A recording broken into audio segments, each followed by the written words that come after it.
that. Well, so what? Does it mean that the atomic bomb is going to stop working because you don't believe in Einstein's theory? Huh?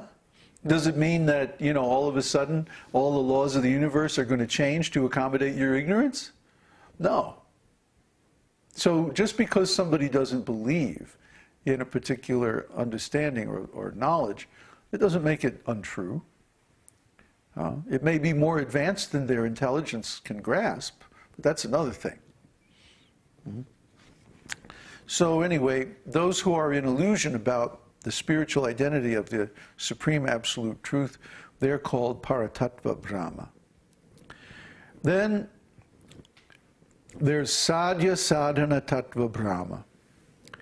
Illusion about sadhana bhakti, the means of spiritual perfection, and sadhya, the object to be attained by such sadhana, or in other words, prema bhakti. Now this is a real problem. We see around the world there are so many religions, so many spiritual paths, so many schools. And even within our own lineage, there are so many organizations, so many devotees, and so many teachers and gurus and stuff like that. But very, very few of them, only the lineage holders, can explain the complete science of the Absolute Truth. Just as a test, if you have access to some other guru or spiritual teacher or church or something like that, just ask them to explain what we talked about earlier today about consciousness. What is consciousness? How does consciousness work? Why is consciousness so important? Etc., etc., etc. The odds are none of them can explain it. We certainly never heard any explanation of consciousness when we were in ISKCON, for example. Yet, the second chapter of the Bhagavad-gītā, the first thing that Krishna tells Arjuna is he starts talking about consciousness. As soon as Arjuna accepts Krishna as his guru and says, okay, Krishna, you help me solve my problem. What's the first thing that Krishna tells Arjuna? First of all, he tells him, you're in the wrong consciousness. He says, you're lamenting over the things that are not worthy of grief. You're in the wrong consciousness. And then he proceeds to describe the correct consciousness, that everything which is material is temporary and does not therefore really exist in the full sense of the word, and everything that is spiritual is eternal and therefore fully real.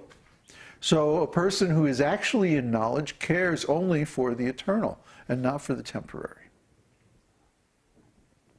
That's the first thing, the first instruction that Krishna gives to Arjuna.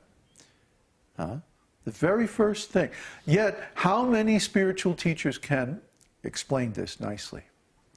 Well, maybe they can quote from the book, but I mean really explain it according to their own intelligence.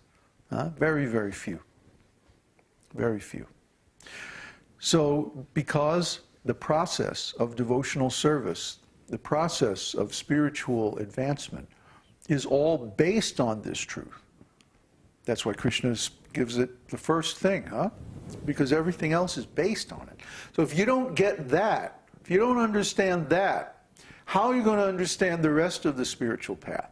How are you going to understand the mechanism of spiritual advancement if you don't understand consciousness? See? So most spiritual teachers are basing their whole teaching on a very shaky platform. They expect us to simply accept this explanation without being given any reasons or arguments or deeper explanation. And then they want to go on from there. You see? But the whole thing is built on a very shaky platform because they have not understood the fundamentals. Just like if I'm a musician and I don't want to practice my scales. Oh, it's boring. Da, da, da, da, da, da, da, da, da. Da, da, da, da, da, da, da. I don't want to do that. I don't want to practice my scales. It's too much trouble. I want to play Rachmaninoff's third concerto. Well, come on. You're never going to get through Rachmaninoff if you can't play your scales. Isn't it? So it's like that with these spiritual teachers. They don't want to spend time on the fundamentals about consciousness, about the spirit soul, about the Lord, about the nature of the universe, and so on and so on and so on. The energies and like that. But they want to be known as a big authority on spiritual life and about devotional service, and that they're so advanced, blah, blah, blah, blah, blah. But they never explain the fundamentals. Because they don't know the fundamentals. And if you inquire, you will find out. They don't know. So if they don't know the fundamentals, how can they explain the more advanced teachings? See? Everybody wants to talk about love of Godhead and Radha Krishna Nitya Leela and all this advanced stuff. Oh yes, we're more advanced. But if you ask them to explain the beginning stuff, they can't explain it. Well, what's going on there? That means they're suffering from this particular anartha, that they don't understand the actual path. They can't explain the underlying mechanism, how consciousness operates by the sum total of impressions in the mind. And that if we take in only material impressions, we're going to have material consciousness. Therefore, we chant again and again and again and again. And we do the arti ceremony, and we look at the form of the Lord again and again and again and again, every day, every day, every day, day after day after day. Why do we do it over and over and over and over? To create more and more spiritual impressions, to counteract the material impressions in the mind. It's very simple. But how many people can explain that? How many teachers know that? How many have actually analyzed consciousness properly? So if you don't know how the path of devotional service is working, if you went to a mechanic and you had a problem with your car, and you say, yeah, you know, it's making a funny noise. And he would open up the hood and look around and say, well, you know, it must be the squirrel cage. That's it. It's the squirrel cage is off. Yeah, I'll have to replace that. Well, the guy doesn't know anything about how a car engine works. He thinks there's a little squirrel running around and making, you know, this is an extreme example. But, you know, if the guy doesn't know, just like, well, we've had this experience here in Chile, taking the truck to a mechanic, and something's wrong and it's making a funny noise or whatever. What was it? The lights didn't work, right? And he says, oh, you're going to have to replace the steering wheel. Really? This happened? So, I think we want to go talk to the other mechanic down the street. Bye. So, you know, it's the same with spiritual teachings. If they don't have any idea how consciousness works, if they don't have any idea how the mind works, how are they going to guide us in the spiritual path, especially in the higher ranges of the spiritual path? So we shouldn't accept this. And finally, Maya Tattva Brahma, illusion about the Lord's external energy, Maya. Well, what is Maya? Maya means literally that which does not exist. And we spoke about that earlier, how things that are temporary don't really exist in the full sense of the term because they have a beginning and an end. That means they are dependent on some previous cause. See?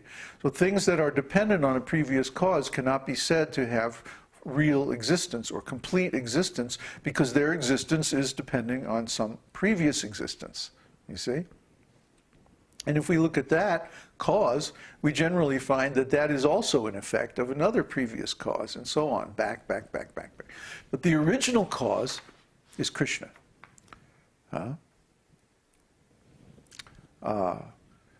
Krishna is known as Satchit Ananda Vigraha, Anadir Adir Govinda, Sarva Karana Karanam.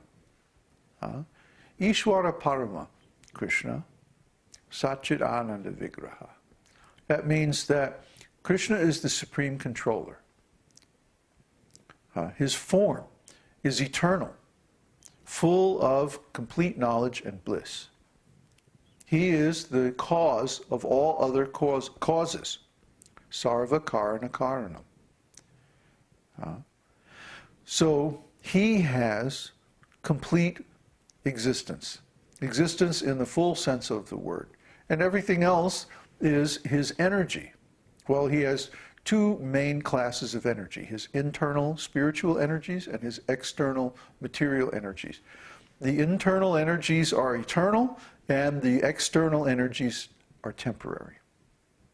So whenever we see something in this material world, no matter what it is, it has a beginning and an end.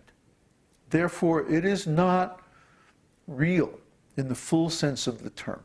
Its reality is derivative or relative to some other reality which ultimately goes back to Krishna. So Krishna's external potency is more or less illusory. It's an illusion. Just like when we go out in the desert and we see what looks like